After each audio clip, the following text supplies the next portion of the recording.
ഈ LED ടിവിക്ക് stabiliser ആവശ്യമുണ്ടോ? ആവശ്യമുണ്ട് സാർ, അല്ലെങ്കിൽ ഇപ്പോഴുള്ള വോൾട്ടേജ് ഫ്ലക്ച്വേഷൻസിൽ അത് കത്തിപ്പോവും.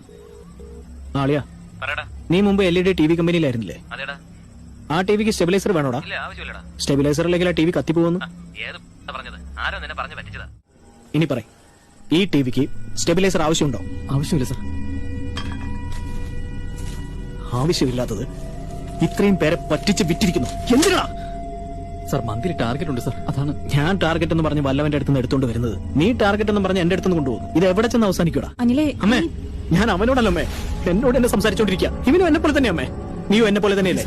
നിന്റെ വീടും ഇതുപോലെ തന്നെയല്ലേ? അതെ സാർ. പിന്നെ എന്തിനാണോ ഇവിടെ വന്ന് കൈയിട്ട് വരുന്നേ? ഷൂ അഴിക്ക സാർ. എന്തിനാ? ഷൂ അഴിക്കാൻ. ഓ, നിന്റെ സോക്സിന്റെ പെരുവിരലാണ് കീറിയേ. എന്റെ 2 വിരൽ കീറിയിരിക്കുക. നീ എന്താ പുതിയ സോക്സ് വാങ്ങാത്തെ? 2 മാസമായി വീട്ടിലെ ചെലവിന് പോലും തികയുന്നില്ല.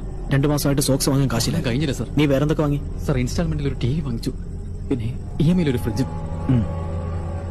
നമുക്ക് അത്യാവശ്യമില്ലാത്ത കാര്യങ്ങൾ വാങ്ങിപ്പിക്കാൻ 100 പേരുണ്ട്. നമുക്ക് അത്യാവശ്യമുള്ള സാധനങ്ങൾ വിൽക്കാൻ ഒരുത്തം പോലും ഇല്ല. എന്താടാ ഇത്? സാർ, അത് എനർജി ഡ്രിങ്കാണ്. വെയിലൊക്കെ കൊള്ളുന്നല്ലേ? ഇത് മാത്രമേ കുടിക്കുള്ളൂ? ഇല്ല സാർ, അതിൽ 8 വിറ്റാമിൻ ഉണ്ട്, 12 കെമിക്കൽ ഉണ്ട് ഇതില്. നീ എന്റെ വയർപ്പ് ഊറ്റുന്നവനാ, ഞാൻ നിന്റെ രക്തം ഊറ്റി കുടിക്കുന്നവനാ. ഇത് വിഷവാ, ഇത് ഞാൻ വിൽക്കുന്നതാ.